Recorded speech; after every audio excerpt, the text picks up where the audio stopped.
Ladies and gentlemen, I have no idea how all this is going to work.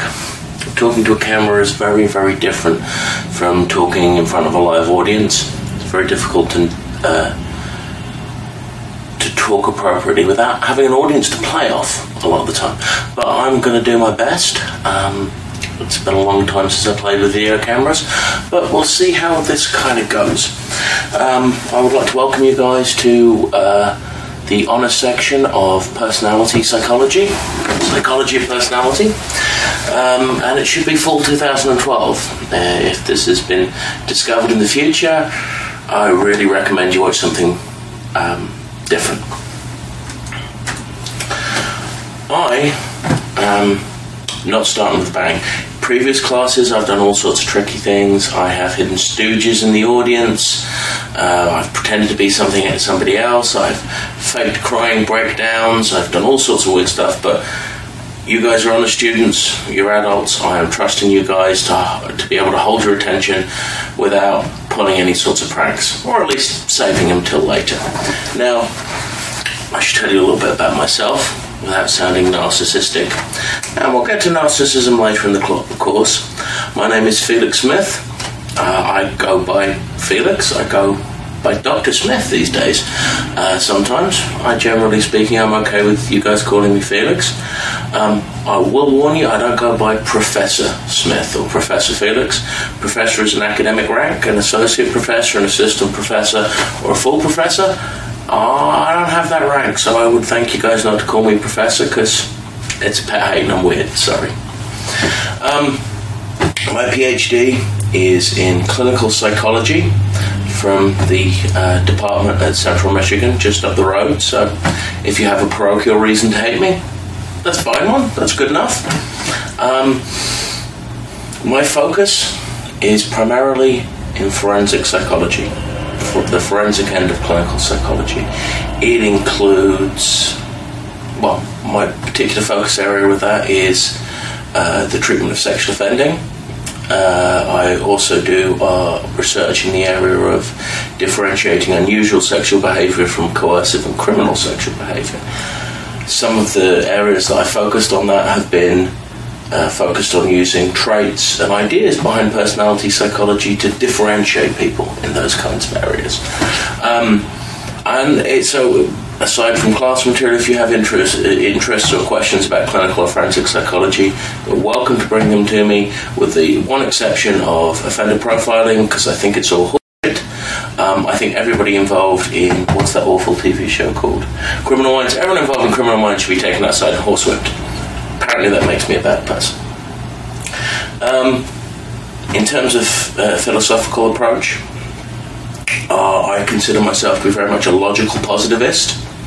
If Dr. Baylor at the front is there, I'm just going to have to imagine him cringing. I would also consider myself a behaviourist. So, you guys have had intro to psych, so you should be a little bit familiar with those terms. But I tell you guys that up front because I want you to hear my biases. When it comes to this kind of stuff, when it comes to all sorts of psychological material, it's very, very easy to get biased. It's very, very easy to let your biases blind you. So what I always intend to do is I like to keep them up front and kind of keep aware of them. And I think I can make a good case for evidence being better than ideas. But people disagree and they're allowed to. I would like to give my thanks to Professors Carafa and Berla, one of whom is probably standing at the front. I would like to thank you very much, sir, for allowing me to do this rather by video. I should probably explain why that is. The reason for video is I'm in another country at the moment. I will be back very soon. I had a family commitment, but the family calls, you can't not go, and I apologise for that, but I will be with you soon. So, what do you do on the first day of class? You talk about the syllabus. Most important rule of the syllabus is, he said reaching for his copy, I'm going to assume you've read it. I'm going to see the whole way through the course. I'm going to assume you've read two things, at least. I'm hoping you're actually going to do the reading. That's harder to enforce, but well, it's easier to enforce because if you don't do the reading, you fail the course. The two things I'm going to assume you read. I'm going to assume you've read the syllabus, because That tells you what you need to know to get through the course. I'm also going to assume that you've read the academic integrity policy for Ferris State. Now, I have even included a link in the syllabus to that. I'm going to assume you have read that. One of the big bugbears of academia these days is cheating of all forms, and different people have different ideas. The academic integrity policy, that tells you what our idea of cheating is. Not that I'm anticipating it, but it's a horribly depressing experience when it happens. I know you guys are honest students, and part of being honest students is, we expect a little bit more of you. There's a little bit more reading than there would be in a personality course. Otherwise, there's a little bit more. The tasks are a little bit more difficult. But the flip side of that is more interaction. The flip side of that is you get to expect a little bit more from me. So that's partially on me to be as available as I can be. But another part of that is ask questions. Ask questions, ask questions, ask questions, ask questions. Because we've got a little bit more reading, we can rely on that a little bit more to know that you know that stuff. Take the chances to ask questions. I promise you, I know everybody says this and not everybody means this, I promise you there's no such thing as a stupid question. There's very probably no such thing as a foolish question. My goals for the class, pretty well laid out in the syllabus. The big goals that I want to suggest to you are being able to think critically about personality from a psychological perspective. There's lots of really interesting perspectives to think about personality from. Psychology is only one of them, but psychology is the one we're dealing with. And thinking critically has become this awful buzzword.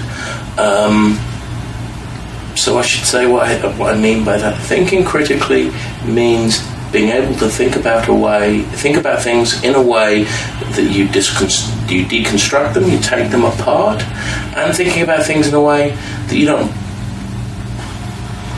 buy into unspoken biases. That you look at the evidence, you look at the evidence and you evaluate the evidence on its strength. Last goal, of course, is the cost of doing business in these areas, which is making sure that you guys have a fund of knowledge about psychology and personality psychology that is fitting a 300 level honours class. Otherwise, you're kind of cheating. So, as with all these classes, there is a balance between how much knowledge we can stick in your head and how much thinking we can train you to do. And over the course of the class, we'll go one way or another. I'm not a big fan of memorisation, but it just simply has to be done sometimes. The book, which if I've edited this right, you should be looking at an image of. I cannot promise you that you're looking at an image of it, but if I've remembered how to use an editing deck, and I'll tell you guys, I haven't used an editing deck in about 15 years, but hopefully I remembered how to do it. You should be looking at a picture of the personality puzzle, the book cover by David Funder. We're using the 5th edition because that's the most recent one. If you have the 4th edition, that's probably okay. 3rd edition's pushing it a little bit, but it'll do for a little bit. One of the reasons I picked it is because it's not a very standard personality textbook. There's an awful lot of personality textbooks that get churned out and they all look the bloody same. Funder's is a little bit different. It's a little bit less glossy. It's a little bit more thinky. Again, that'll be why I picked it for this class. There's also going to be some readings from, and if I'm lucky they're flashing up now, we've got a chapter from Without Conscience, which is a book on psychopathy by Robert Hare, who is one of the big guys in dealing with psychopaths. We got a couple of readings from a couple of heroes of mine. We got some stuff by Paul Meehl, the classic grumpy old man of psychology. We got a kind of an interesting reading on by Whittaker and some other dudes, or basically by the founding fathers of the Big Five. We've got me stuttering. Oh, we've even got one from Lilienfeld book on why I hate Rorschachs. So there are a bunch of different things. Some of them are academic articles, which are a little bit difficult to read, but I figure third-year students, you should be up to that. Funder, some of the chapters are a little long in places, but frankly, he's a good writer. He makes sense. In terms of expectations regarding work, we're going to do 8 homework assignments. In the past, I've done shorter assignments, and I've done more of them, and you often get a bit of assignment creep in that. So I'm kind of going for shorter less assignments, but some of them are going to be a little bit longer. And the goal of those assignments is they're going to build on each other, and hopefully, this is my dream. We'll see if it works or not. My dream is to start with thinking about the lexical hypothesis and thinking about testing, and move through this in developing our own measure of a characteristic and kind of have that hands-on experience. We'll see how well that works out. Other expectations, 3 discussion questions. I'm going to give you out when I'm back. Can't do it now, obviously, what with my lack of physical presence. We're going to give you a bunch of note cards, and the goal is have 3 questions over the course of the semester, at least 3, that you're going to get graded on. So what you're going to do is you're going to take a note card, you're going to write down what your question is. Typically, I like to try and focus them towards what that particular class is on, but I'm flexible on that. And have a think about it. The idea would be, the ideal question, like a top response would be, this is my question. This is what I think about. This is what I think the answer might be. This is why I might be right. This is why I might be wrong. And that kind of gives us sort of a jumping off place to talk about, shows that you're paying attention, and it just kind of, I hate the word forces, but it kind of gets you into the habit of thinking, incentivizes thinking about things a little bit. We've got 3 midterms and the final exam. That lets us chop our studying up into smaller slices. The memory research certainly says repeated information, repeated testing, the hypernesia effect increases memory, and the overarching concepts are going to travel across exams. The final is going to largely focus on that last segment of the semester, but there are going to be some overarching concepts that travel over the course of the class. I know my experience as an undergraduate in the UK was our final exams. You didn't have any midterms, you just had final exams at the end of the year, and it was anything that you could have studied over the entire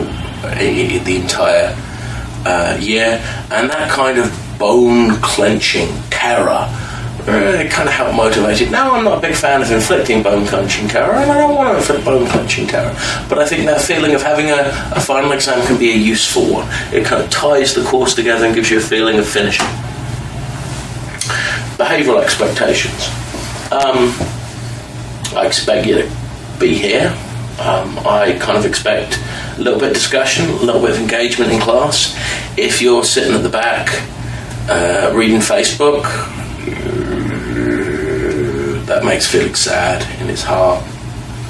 A little bit of consideration to classmates. If you've got to get up and use the bathroom, you're all adults, that's fine, but don't be stomping around, don't be making too much noise, don't be chatting to your friend. One of the things about the vast majority of classrooms is the way the acoustics are set up. You can hear every single word at the front. So if you're telling your friend about something really, really private, yeah, I can hear you, no, I don't want to hear you. We talked about academic honesty as well, but it's not high school anymore, it's college. You're all adults, you're all honor students, you're all around about juniors. Learning's your own. You're here because you want to be. So, goals for this week. Thinking about some lectures on basic ideas. And just some kind of me recording some of me talking, you listening, and going from there. Readings, always readings, always readings, always readings. This week's chapters are 1 and 2, and between them they're pretty short, but they're a lot more thinky, so it's kind of starting to let those ideas churn. We're going to do a couple of in-class activities. We're going to think about the lexical hypothesis, and we're going to do some hands-on testing, some hands-on practice with some personality inventories.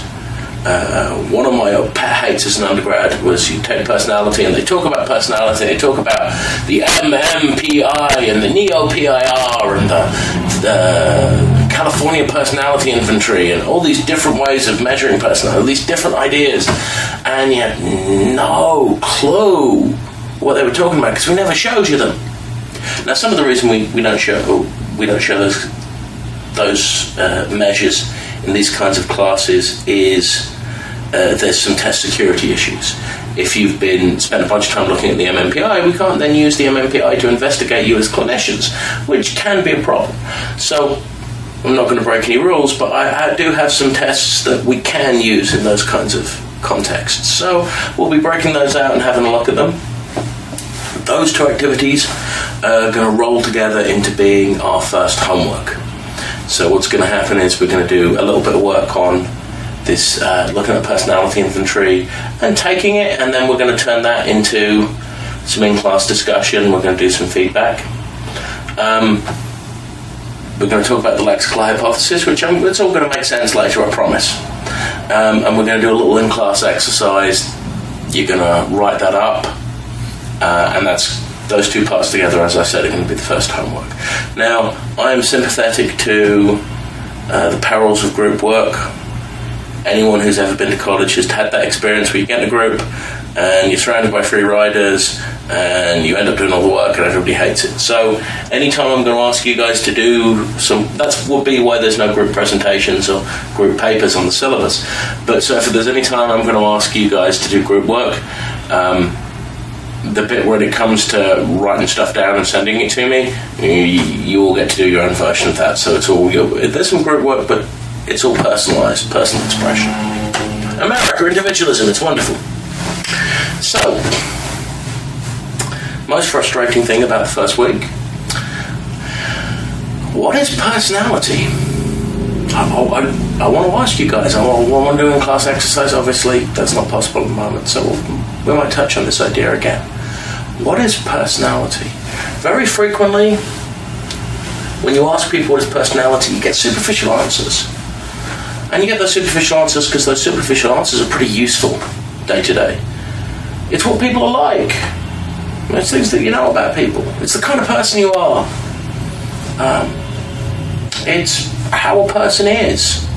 In the game of science, we end up having to kind of slice things a little bit finer. As I said, they're true, but not necessarily useful. Fonda talks about the idea of the psychological triad, and he talks about this idea of how one of the satisfying things about personality psychology is all that stuff that we said, oh, that's not in psychology. You took your first psych class, and we came to you and we said, that's not what psychology is about. You want to go and take a philosophy class? That's not what psychology is about. You want to take a neurolinguistic programming class? Oh, by the way, I don't think it works. But that's not what psychology is about. You've heard that all the time. Well, personality psychology is pretty close a lot of the time to a lot of the ideas people have about psychology. Psychologists, we spend an awful lot of time mucking around with perceptual psychology, visual illusions and stuff like that. We spend an awful lot of time looking at very, very, very small microprocesses. And personality psychology, one of the reasons I think it kind of lags behind some other areas. I think it lags behind for some of the same reasons that clinical psychology lags behind. It's messy and it's dirty, and whenever you try and pull out one piece, you find it stuck to everything else. to completely butcher a made-up quote, I recall reading once, trying to discuss the human experience with language is like trying to cut roast beef with a screwdriver. And if you don't know what I mean, go and try cutting roast beef with a screwdriver. It's not easy. Our tools, our language is a little bit crude, but we do our best.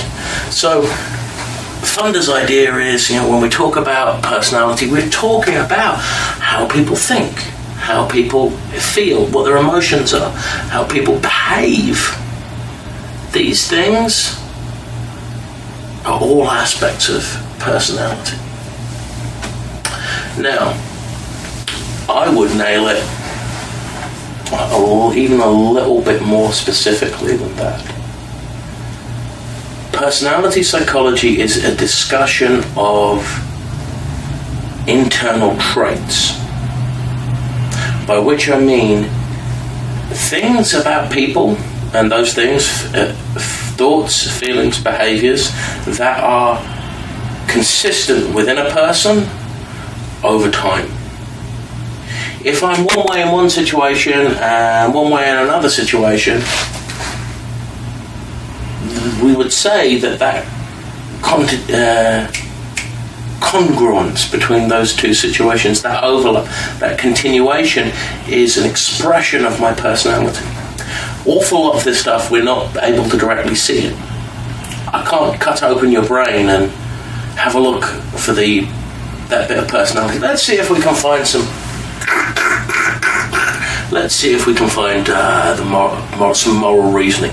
Let's see if we can find some extroversion. Hand me my saw. It doesn't really work like that. So we end up a lot of the time looking for things, footprints. I'll more on that when I talk about latent variables in a second. The catch of this is we get into problems of measurability. The problem with this is we have to very much rely on a convergence of evidence. We have to look across a bunch of different ways of measuring something and see if we find the same thing. Evidence kind of slides together and converges.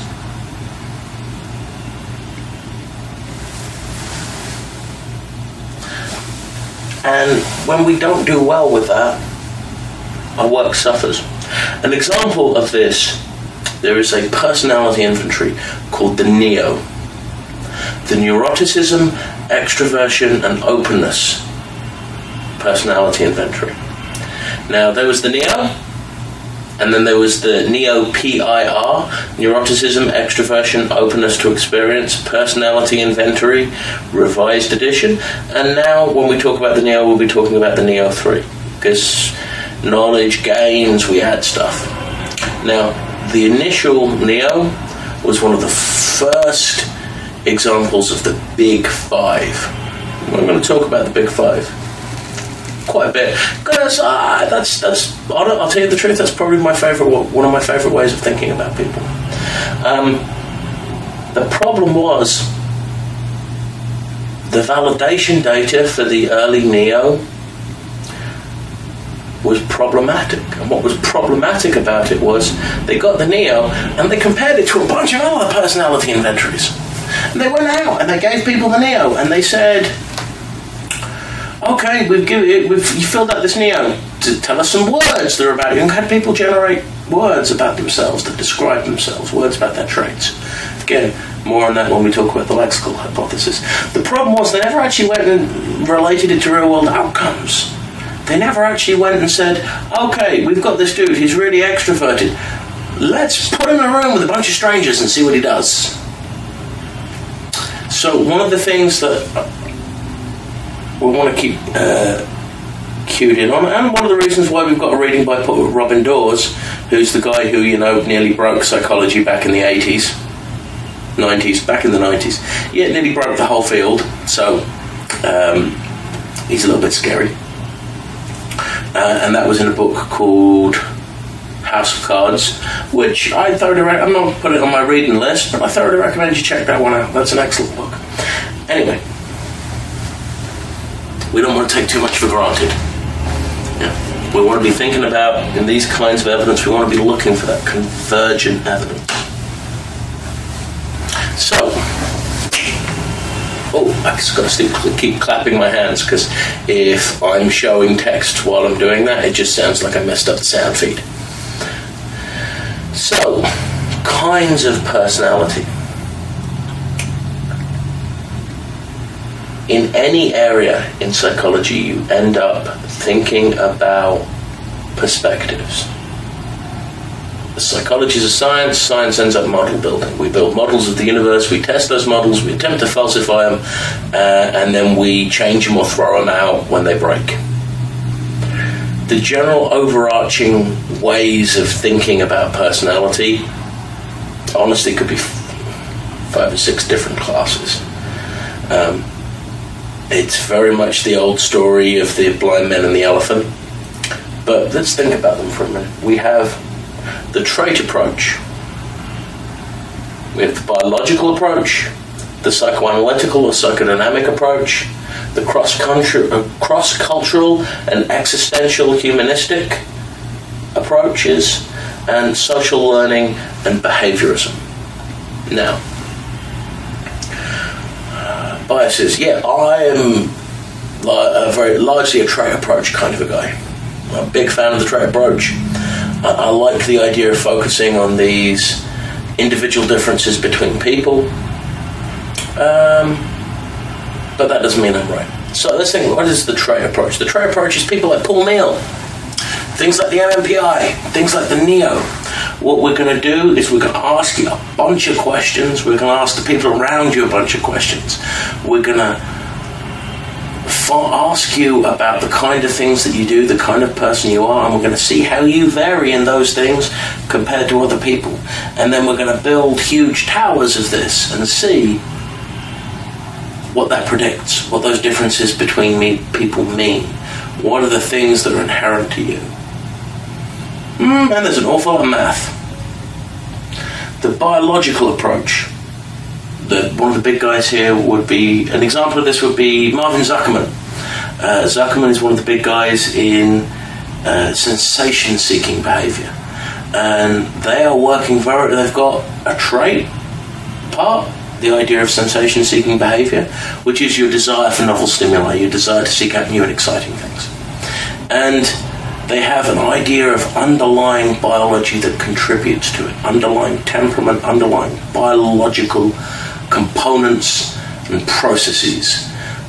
So, for example, with sensation-seeking, you have ideas of this processes in the brain of a behavioral activation system and a behavioral inhibition system. One that gets you going, one that shuts you down, and differences in patterns of activation between your behavioral activation system, your behavioral inhibition system, start up, shut down, vary systematically based on how sensation-seeking you are, and we'll be able to see an effect from these differences in the world.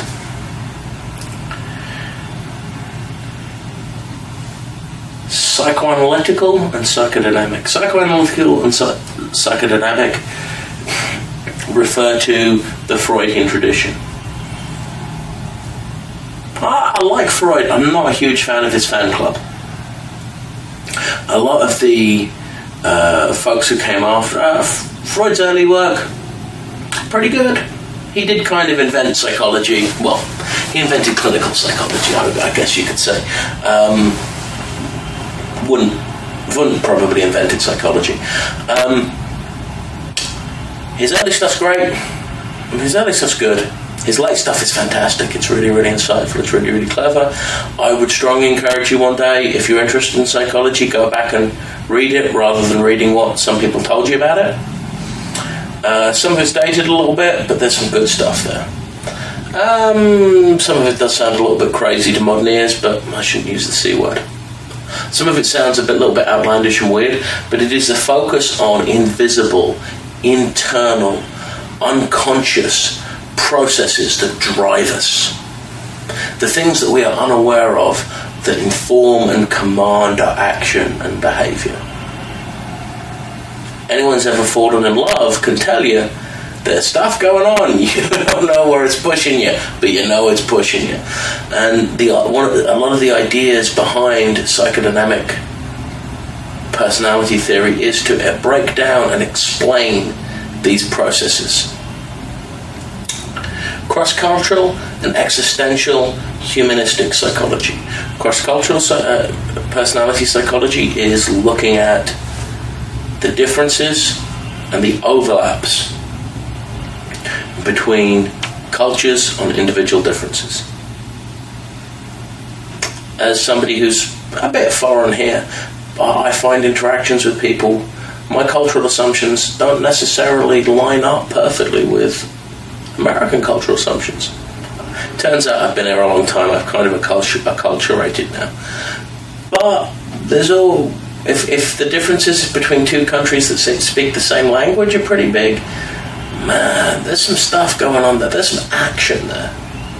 The existential and humanistic part is a focus on understanding meaning. A lot of this comes from the positive psychology movement, which was founded by a guy called Martin Seligman. And I don't really work in Seligman's area very much, but Seligman is kind of one of my personal heroes. If any of you guys have taken a learning behavior class, or possibly have heard this in Intro to Psych, there's a famous study where on learned helplessness, where the guy straps down a dog, shocks the dog. After a while, the dog stops resisting. Even if it can get away, it stops bothering him to get away. It's learned to become helpless. Seligman did that study. Seligman spent several years studying learned helplessness in animals. He spent his day electrocuting dogs. And one day, he woke up and he said, I'm not doing this again, and dedicated himself to the study of happiness and what is good about being people. And what is good about people. And a lot of this existentialist humanistic stuff lines up very closely with his ideas of what are our strengths, what's good about us. And finally, well, at least finally for my handout, is social learning and behaviorism. Key name here would be Bandura, if you've ever heard of the Bobo doll study. We learn from watching others. Learn from our experience. We are the product of every time we've been rewarded or punished for doing something. And over time, we internalize that. One could conceive of personality as a learned internal metric of reinforcers. I have learned that it feels good to do that, so I will continue doing that. I have learned that it feels good to act in good ways, and then I feel guilty and bad when I act in bad ways, so I'll continue to act in those ways. It's more of an understanding of where, necessarily, than description, but it's this idea of attuning closely to history and experience. And I think it does really add something to the ideas we're thinking about, because how do you change it if you can't? How do you change it if you don't know the processes by which it is formed? And if there's one thing behaviorists are good at, we're good at changing stuff. So the critical idea in psychology for me is the science of human behavior. I'm a big fan of science. You know, that whole living indoors, plumbing, medicine, that sort of thing. Big fan of science. Short definition: science is a self-correcting system of creating and falsifying models of the universe, used to overcome the limitations of human perception and memory, emphasizing the importance of evidence. I want to gather evidence to test things. I want to use that to develop an idea of what's going on. I want to keep testing my idea to make sure it's right, and I want to correct what I'm wrong. I got a bigger stake in knowing the right answer than I do in being right. Now, that idea of model building is very important when we are talking about personality. As I said earlier, you can't just grab a piece. You can't reach in and grab a chunk. Let's slice off some temporal lobe and go, well, we know personality's there, let's have a look. It doesn't work like that. The idea I want to introduce you to is the idea of latent variables. A latent variable is a variable, a thing that we can measure, a thing that varies across people, across time, that cannot be directly viewed. Take being angry. I can't see a person's anger directly. I can only infer that they're angry because their face is red and they're pacing backwards and forwards and they're screaming and shouting and yelling things. I infer the existence of a thing from evidence. Now, there's two kinds of latent variables. There are reflective variables and there are formative variables. Formative variables are a bit more the purview, I would say, I don't know if this is a fair statement, but tend to be more the purview of higher levels of analysis. They're more the purview of sociology and economics. They are a formative variable is something that is made up of the components of measurement. Let me explain what I mean by that. A formative variable, the quintessential example would be socioeconomic status. Your socioeconomic status is made up of, and this varies where you are, how much you earn, where you live, how you speak, who you know. Those things add up to form this variable of socioeconomic status. I'm less interested in those. I'm more interested in reflective variables. A reflective variable, the things that I'm looking at, the indicators, are reflections of an underlying but invisible real thing. Back at anger. Anger is a real thing. I can see the anger by noticing its reflections, the way the angry person acts, walks, looks, talks, expresses their anger. You can think of it as shooting paintballs at the invisible man. I can't see him, but I can see the splatter. With personality, we're kind of, a lot of the time, we're restricted to shooting paintballs at the invisible man. Only this time the invisible man is a trait. The invisible man is an underlying thing. Now,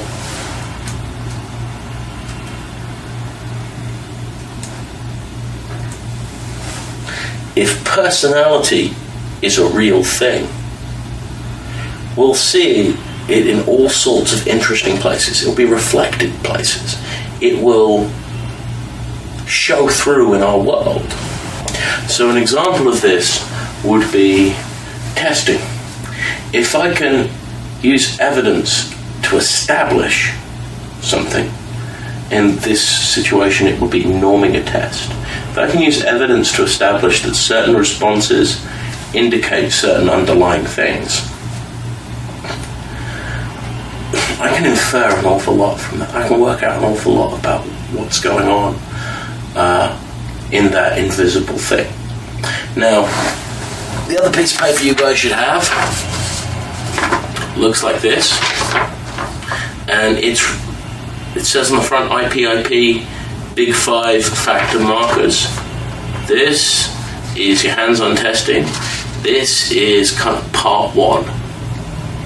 What I'm going to ask you guys to do is have a look at this, fill this out. As you're filling this out, I want you to play the game of inferring the underlying variable. I want you to look through this and try and work out,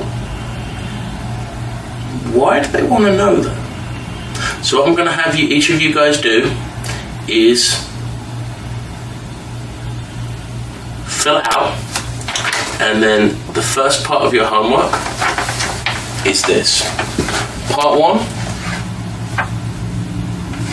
first question is answer it. So you're going to go through, because you're going to be emailing this to me, so you're going to say, question 1, That's very inaccurate. 1. Question 2, it's neither inaccurate or inaccurate or accurate. 3, and you're going to go through and give a number answer to each one of those questions. Then, and you can do this in the same thing, you're going to go through and you're going to say, we know this is the big 5. In the big 5 variables. So I want you guys to go through, and I'll even tell you, the 5 variables are neuroticism, extroversion, openness to experience, agreeableness, and conscientiousness. I want you to go through and have a guess at which scale each of those questions is on. Have a look through and go, okay, what could that be about? Is that neuroticism? Which is the heightened negative emotional experience. Extroversion, the heightened energy and interest in social activities and loudness. Openness to experience, which is interest in new, novel experiences, different ideas, different places. Agreeableness, your desire, willingness, and ability to get along with others and be agreeable and like them. And conscientiousness, your ability to follow through on commitments and requirements. Have a look through. Write down your answers for each question. Write down what scale you think it's on, and save it. And then what you're going to do is we're going to add the exercise in the next class to that. And then you're going to email it to me. If you have any questions following the class, what I'm going to have you guys do is I'm going to have you guys email me directly. You can reach me at, it should be on the screen now, felixbsmith@gmail.com. The reason I'm giving you that address, that's felixbsmith@gmail.com. The reason I give you that one is it's as simple as I don't know if my Ferris email account has been active yet. We'll switch over to doing that when that arrives. But for now, I want to make sure I get them, and I'm going to ask you to make sure that in the subject line you put PerPsych, personality psych, PSY, PERPSY, or personality psychology or something, so I know which class you're emailing me about. Because I'm teaching a bunch of different classes, that makes my life way, way easier. Sorry. But if you have any questions on the class, please feel free to email me.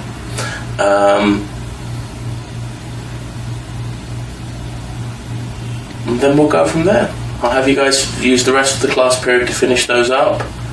Take them home, type it up, and good luck, and we will talk again soon.